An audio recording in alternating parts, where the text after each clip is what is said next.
You can get away on small jobs not having the best processes and procedures. On bigger scale jobs, you have to define them. You have to really get into the weeds. We say you don't need trust if you have a process. So then you can trust the process. Welcome to Masters of Home Service, a podcast by Jobber. Each week we talk to successful home service entrepreneurs and experts in their field to learn how they built their company so that we can make your business more profitable and more efficient. We're in Las Vegas at Blue Wire Studios, and today we're talking about how to win large, profitable contracts. With me today is Dan Guest, owner of Guest Plumbing and HVAC, is that right? And HVAC now, yep. Okay. And Judith Verag, owner of Clean Club Calgary. Welcome to the show, both of you guys. Thanks for having us on. All right, so what is a big contract? Is it a recurring job over the course of several months and years? Is it one big, huge HVAC system? Like, what exactly is a large contract? For us, it depends on the size of the scale of the job, but I think a large contract can be it can be a big, dollar value contract, or it can be a big client for a long period of time. And I think the difference between both of those is very important. Sometimes, for our industry specifically, we do some big scale projects where you're doing a 6-story building. A big scale project for that, you want to look at, do we have the capacity to grow into a project like this? And once we're complete it, can we do it again? So building that, for us, we like building maybe a smaller scale job, but for a long-term relationship. So that way, those marketing dollars go a lot longer. I totally agree. It's the same for us. It can be anybody that you're networking with, and then you can find some people that give you small jobs. My motto is kind of small jobs sometimes lead to big ones, right? Definitely finding those type of contracts that you can staff, you're confident with, and sometimes it's even outside your confidence zone, because that's what's going to make you grow. Growth is always outside of your comfort zone. Are large contracts always profitable? For me, yes, because trying to find that relationship that works. Usually you get a customer, you work with them again, and if they are not your customer, you just kind of let them go. So if they're not profitable, then you just let them go. You have to have the confidence to do that when you're working in the big game. Mm-hmm. Yeah, for us, it's a totally different answer. We get, the big numbers get exciting, and a lot of people are, they get overzealous, and, people have swings, especially when you're negotiating a contract. Say you're doing something for over $100,000 and someone asks you, well, can you knock 5 points off? Well, that's a couple $1,000s. That's a lot. So what we talk about is like how well is the job managed is usually how well the job is at profit time, but also you can estimate improperly. Mm-hmm. And so if you don't have a system for estimating, it took us years to create that system. A lot of that is, trial and error, but also, trial by fire, which is, you get on a job, it's over $100,000 or sometimes multiple $100,000, and you can't track it. Mm-hmm. That's why, Jobber's so great, being able to time track and material track with POs and certain things like that to make sure that,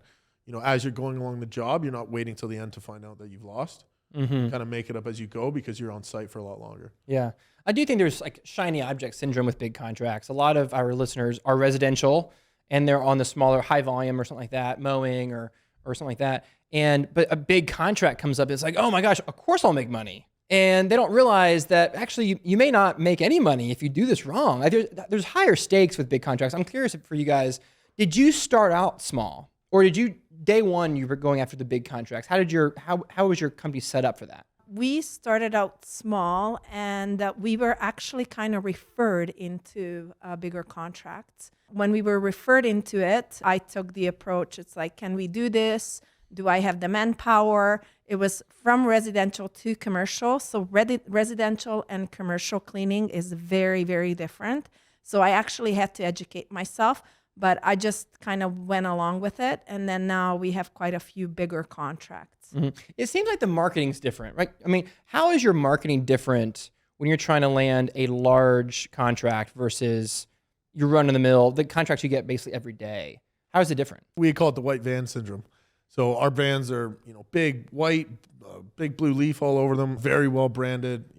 We always say, once you see us once, you're going to see us every day, which is awesome, right? But on the big contracts, you go to those big sites, a lot of people are driving themselves in their own cars. Branding's not as important. So it's a big transition as well. Sometimes there's subcontract labor on site. So in Canada, we call it bid spec work. So there's bids that go out for tender. Lowest bid gets the job to the lowest bid on the contractors. They don't care how well your marketing or branding works into play. Where as a residential company, showing up in the right attire with a nice clean van goes a long way, right? Really showcases how your work's going to be, prior to starting the job. So they don't care about the brand as much. What do they care about? What does really matter to a decision maker in that space? I think at scale, people want the job done correctly. Again, building those relationships, and we go back to building relationships, but it's so much more than just a relationship. We're talking about, how just because you know them or you've gotten to know them, what's the mindset of their business trajectory? Are they looking to grow, expand? Say you get in a commercial project or even a custom residential project, are they going to buy the house to sell it? Are they going to move into it? Is it their forever home? What are they going to do with the home? And that's how we find we can build those relationships, because you're asking some deeper questions instead of, I know you need a plumber or an HVAC technician. We know you're building a house. How do we connect so that I can get this job? So I can just put a price together and so can everybody else. That's not really a relationship. That's just me trying to get work. A lot of my business friendships have become friendships. Yeah. And we always say, so if I took business out of it, would we still be friends? And that's always a good test. It's an interesting question to say, have I built a relationship with this person, or have I really just, gotten the job? And I think for a lot of small business owners, it's so much easier to work with people that you enjoy and that you like to spend time with and that like to problem solve together.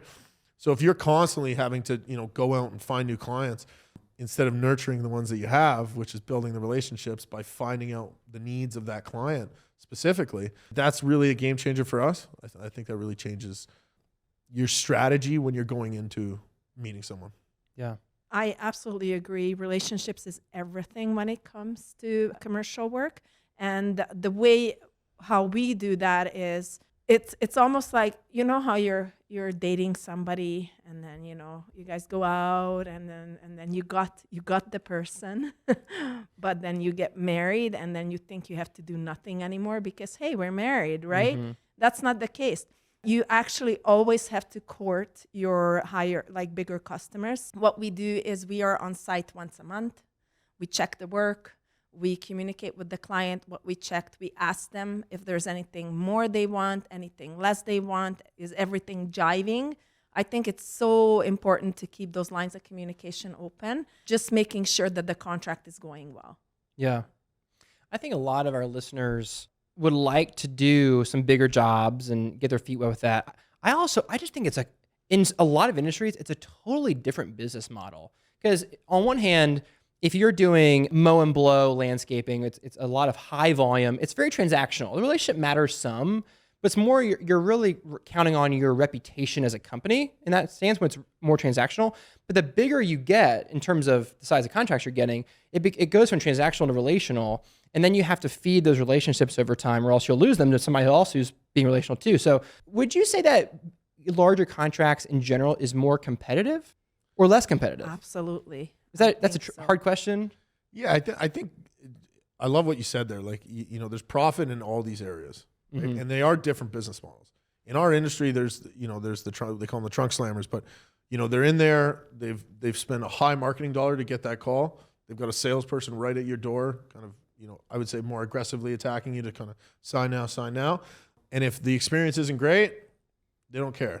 They've got that furnace or that AC in or the heat pump, and they're not worried about it later. Or they've been, purchased by a private equity firm and they don't matter. Whereas the competition in building that relationship for a long period of time makes a lot more sense. So there's money wherever the business is set up for. Again, those commercial companies that are set up, usually they don't brand as much. Why? Because there's no ROI for them. They've got to be the lowest bid, which means they got to keep their prices down. So to get those jobs, they actually can't, spend too much money on branding and vehicles and stuff like that. So I think there's money wherever you focus. We get it all the time. You should get into residential. You should get into commercial. It's like, just focus on something and make it better and do great work. Yeah. Focus is must. Yeah. You need to know what you want to do. And learning to say no, Yeah. that's critical, especially God, for yeah. any smaller company. Yeah.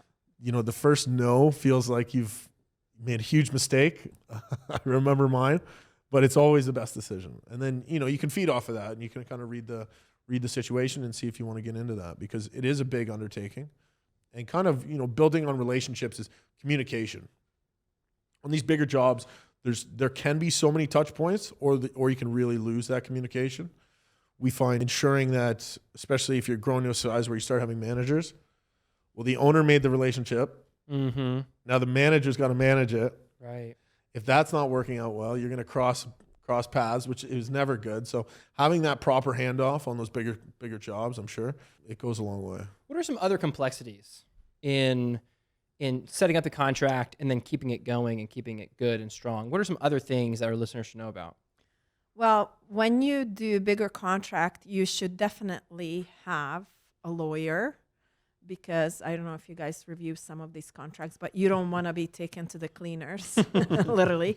And then also, I think a lot of people don't realize when they get into the big game, they have to have their financing in place. They have to have a good relationship with their banker. They have to have line of credits and whatnot, because residential versus commercial, commercial is not going to pay sometimes 30, 60, or even 90 days. So you need to make sure that you can pay your team. So these are some of my things that have to be in place for sure. Yeah, you hit it on the head there. Yeah. Yeah. I mean, you get used to, as residential, you get used to just the weekly pay of your customers. And then it's like, it's commercial time. And then if you don't have that steady income on the residential side, then there isn't a bridge long enough to get you from the residential income to these big wait times for the contract to come through. So that's a good point. Let's take a minute to talk about Jobber and all the reasons that we like it so much. That's why we're here. Someone is out there listening who doesn't think they can afford Jobber. Oh, I'm too small for Jobber. I can't afford it. What would you say to them? We always say, don't wait till you get too big. It's so hard to implement after the fact. If you can do it before. I have a lot of friends in the industry, again, these associations. Get them in early, right? You're one person, you're two people. It's great. You can be user friendly. And then you as the owner can train the rest of the team. It's the best. Yeah. We're so happy we were early adopters. Yeah, I've been using Jobber since 2015. The thing that I say to those people, actually, if you want to do it the hard way, do it the hard way. That's fine by me. But also, like, I started out residential, so I have both residential and commercial side of it. So what I always say to them, it's like, okay, so you charge, $120 for one clean. It's just maybe gonna be one clean out of the month, right? How many cleans you have. So that's how we get around the pricing. And I'm a huge believer in systems. I actually go and train other people who have signed up with Jobber, just kind of show them how I run it. I am not shy about it at all. Jobber for us is fantastic. So I always tell them, if you want to grow, you're the growth mindset, this is for you. Yeah. Jobber is a time-saving platform. So if our listeners want to save their time and not just waste all their time, they need Jobber. Big time. Absolutely. Yeah. If you want to give Jobber a try, then go to jobber.com/podcast deal, get an exclusive discount, and save time. Build your business from day one the right way. Going back to relationships, we talked about how it goes from kind of transactional to relationship. What are some tips for our listeners to start building those relationships with commercial contacts and whatnot? Find out about what their interests are, right? You go back to dating. I always start with who their kids are, what their kids' names are, remember them, find out what their interests are outside of it. And then if you can get into adding value, and by adding value is to understand where they lack value, we've been very fortunate to use Jobber and share that with others and have them, be able to ask us questions on how our business enhanced, because as much as it's job to job, it's business owner to business owner or manager to business owner, whoever you're kind of going after. I find that if you can make that relationship grow by relating, right? I always say, this is me relating, but okay, we're having the same business struggles. Who's your accountant? Have you got a new lawyer? What are you guys doing for marketing? Yeah. We get it all the time because we were an early adopter to being, an online presence with Instagram and stuff like that, 6-7 years ago. At first we got made fun of, right? That was challenging. And then when you roll it through, now people are like, wow, this company's doing great. How do we do more like that? But they might be embarrassed to ask. So opening that conversation I find instead of talking about like what their business is, but how their business operates, I find it's a great entry into, kind of a deep dive, but also understanding where their pain points are, because they usually become yours. I've had some great success gravitating people into our city organizations. So we have a builders association, we have chambers of commerce in Canada, and creating a community within that and having everybody grab the benefits has been awesome. That's a big one that I don't think people want to talk about. They're scared to ask how their business is doing. But I find if you lead with, you could say openness or vulnerability, just be like, hey, you know what? I'm struggling this month. I'm looking for a new accountant. Who do you use? Might not actually be the Those case. are great questions. I like those. Yeah, it's really like, it's eye-opening. And when you can get into, again, it's like get past the surface. I always say lead with vulnerability, and then you get vulnerability back. And then that's what you kind of strengths a relationship. Does the owner have to do this part, or do you use salespeople? Who's going in there and like really closing the deal, building relationships, and then actually making the deal happen? Is that just the owner's job, or can other people do it? Right now, I do it. Eventually, if we were to grow, then I would give it out to somebody else. But also, something that I learned really early on when I started my business is people buy you. They don't buy your business, they buy you. So just how you are, how we talked about, trucks, that they're not really important on the site. A little bit disagree with that, because I think how you show up professionally is super important, even if you're on a big job. Yeah, as you scale, like we're 40 staff now. So I used to know every contract. I used to know every job site, every address, because I'd been there. I'd met the person or the homeowner, the contractor, and you kind of go from that. As we've scaled, we have 2 locations now, 2 different cities. Empowering your team is like the most, it's such a rewarding thing to do. Mm-hmm. As you do that though, you have to instill what your core values are to them.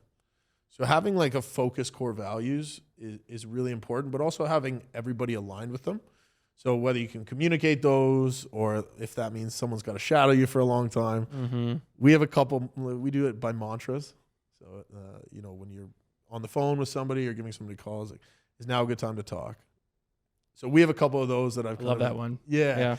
Right. So there's a couple of those that we instill in our team, and it kind of flows down, but also, sometimes you think you're the only one that can do it until you watch somebody else do it better. And so letting your team be their own individual is really critical, and letting them kind of spread their wings, bring their relationships into, our business. Because it's incredible. Like having, we have 6 sales teams now, they manage their own crews and their own people, and they're bringing in jobs. I don't know where the guys are, right? What I'm worried and busy doing is building the business and creating those opportunities for the next team. So I think at first, 100%. You're the person on the ground. Everybody wants to see you. I find it's very interesting when someone's choosing a name. I usually don't recommend first name, last name, company. Right? It's not Dan Guest Plumbing, right? I wouldn't use my mom's maiden name, which is Eisenberg Plumbing, but Guest ended up working out pretty good. But yeah, like having the team kind of, we say bleed blue. So having everybody on the same page. Would you guys recommend someone who's starting a business right off the rip, should they always follow the progression of residential, commercial, and then bigger contracts, or can you start a company right off the rip for just big contracts? What do you guys think? I think we talked about focus, and that's where this comes in. So you really have to hone in that what you want to do, and do your research. Residential versus commercial is super different. Less hassle seems to be in commercial. Sometimes it's easier to hire people for commercial, but there's a really big market in residential too. So you just have to figure out for yourself. And there's a lot of things like marketing, not as hard in commercial, because you literally, as we talked about before, have to have maybe one big contract that gives you work constantly, or, a lot of maybe 5 or 6 bigger contracts. So yeah, finding out what you want to do and being really, really strict about it, focused about it, that's what's going to take you the long way, I think. People ask me all the time, because I have a lawn care business in my gutter business too, but with lawn care especially, I think there's this, what is it? People assume that like I'm still in the minor leagues with my residential lawn care business, and that eventually when I get big enough and smart enough and strong enough, I'll go like full commercial, and then I'll be a real business. And I think that's ridiculous. Obviously, I think I think we all agree that's ridiculous. Absolutely, but yeah. people who are on the outside don't know that, and I'm probably projecting a little bit on them because the barrier of entry with residential is lower, right? And so more people are in it, generally speaking. And then there's the idea that you'll graduate to commercial work eventually. What do you guys think about that? I think it's like, again, learning to say no. We are getting it all the time. We just moved into a massive market where there's tons of opportunity to grow and get big quick, and understanding what your focus is. We focus in residential, small commercial, custom homes, install and service. Mm-hmm. You know, that's a core value. That's our mantra. That's what we do. If it's outside of that, Then it's no. it's a no. There's a couple opportunities where I have a great relationship with somebody and they want me to do something outside of that. I can say yes to those opportunities. Okay. Yeah. We're doing a 6-story building at the moment. That's outside our wheelhouse, but it's a client that I know. We're able to do it.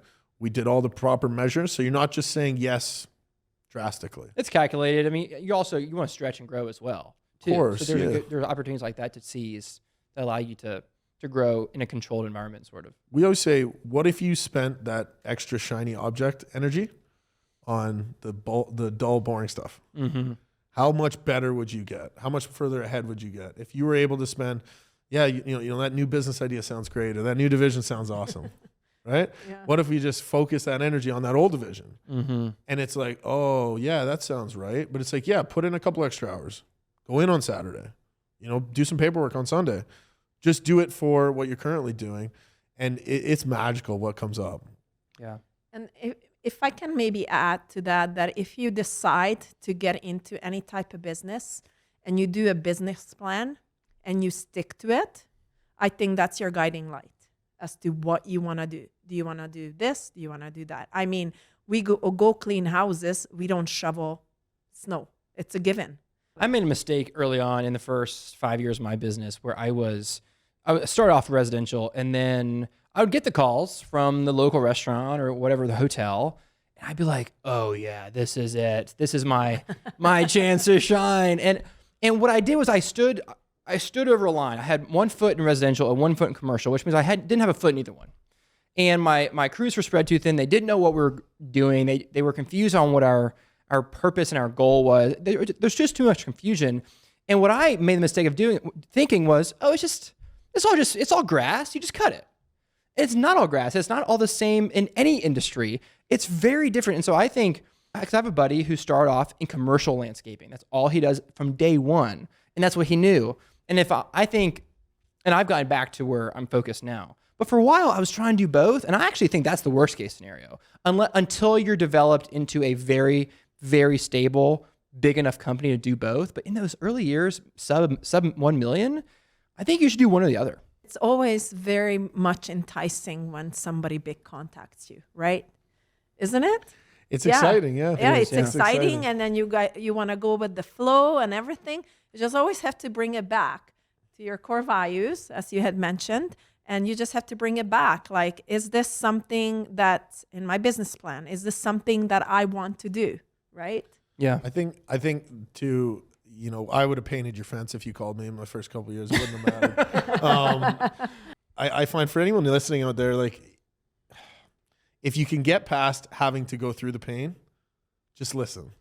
But saying no is critical. But you couldn't have told me no. You couldn't have told, we started our business and I was really getting after it. Like, I'd take on a big job, small job. What if the next job doesn't come? The fear that was going through my mind all the time, it would go, and my managers are going to laugh when they hear this, but they're going to go, so scared. What are we going to do? We have too much work. Oh my God, we don't have enough work. What are we going to do? Oh my God, we don't have any work. And it's that vicious cycle that just never stops, right? And being able to kind of just like, whoa, listen, it's always worked out. And we walked into a job site the other day. We were fixing an issue with the design of the build. I went up there, got in there with a smile. Not that I didn't have a sense of urgency, but I said, there's no problem I haven't fixed yet, right? Sometimes it costs money, but there's always a solution. So if you can go in with that mindset, I think there's you can make work a lot more fun. Oh, yeah, I totally agree with you. And we have the same thing all the time. Exactly. Too many employees, not too much work, blah, blah, blah. Doing the very best that you can with what you have, but keeping your focus. Yeah. I want to close up and wrap it up. I have one more topic I want you guys to talk on as you guys close out. No, that is this. What is the operational differences? Are there anything that our listeners should know about in terms of operations that are very different between one and the other, between residential and large contracts? As we close out, you guys have any final thoughts on that in terms of the differences between like getting the job done, planning, operations, any difference there? I would say processes and procedures. You can get away on small jobs not having the best processes and procedures. On bigger scale jobs, you have to define them. You have to really get into the weeds. We say you don't need trust if you have a process. So then you can trust the process. And that's really what changes with us. Like, how do you sign in, sign out? Material ordering and handling is massive. Jobs can be won and lost based on, overuse or misuse of materials, especially in our trade. It's a big swing. Mm-hmm. For us, some of the differences are sometimes what type of people you need to hire, because commercial and residential is going to be different. We talked about before what sort of financing you have, and you just really have to hone in on some of those. Yeah, that's a good point about people. And some people like to go to one job site all day and camp out there. Yeah. And other guys like to go to 10, 15 different places a day. More high energy, it just kind of depends. Well, guys, any final thoughts today? Learn to say no. Learn to say no. Learn to say no and stick to your plan. And if you don't have a plan, learn to create one. It takes some time. Sometimes at the early stages of your business, you feel overwhelmed. You don't have time to plan, or you don't have time to have those meetings, or don't go and do your branding. One of my mentors told me, slow down to speed up, and is one of the best pieces of advice I've ever gotten, because I'm pretty like go. And it's always better to be calculated. You don't have to be too calculated, but just a little bit of time at the early stages of your business goes a really long way. You had mentioned the chamber. I love the BBB chamber, all this kind of stuff. Network, if you want to go out and get some contracts. And then also along the lines of saying no is just breathe, think it through. And sometimes we want to answer right away. It's okay to give them an answer the next day as well, just to see what your comfort level is and how you can staff that. How do you have the money and things like that. Sleep on it. That's a good. That's a good tip. Thanks, guys. Thank you. Thank you. Great conversation. I'm going to boil this down to 3 actionable steps. Number 1, learn to say no. Focus on what matters and stay in your lane. And don't drift into other lanes just kind of randomly. Stay in your lane and learn to say no. No is a complete sentence. Number 2 is nurture relationships. The higher volume you go, the more transactional it is. Not completely, but more transactional. But when you're doing bigger contracts, relationships matter.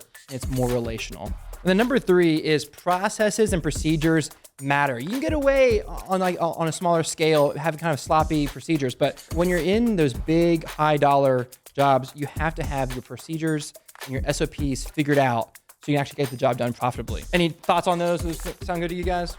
You hit the nail on the head there. Cool. Yeah. Thanks for being here. How do people find out more about you guys? You can find us online at Guest Plumbing, on Instagram, YouTube, all the good stuff. Check us out. Follow us. We'll follow you back.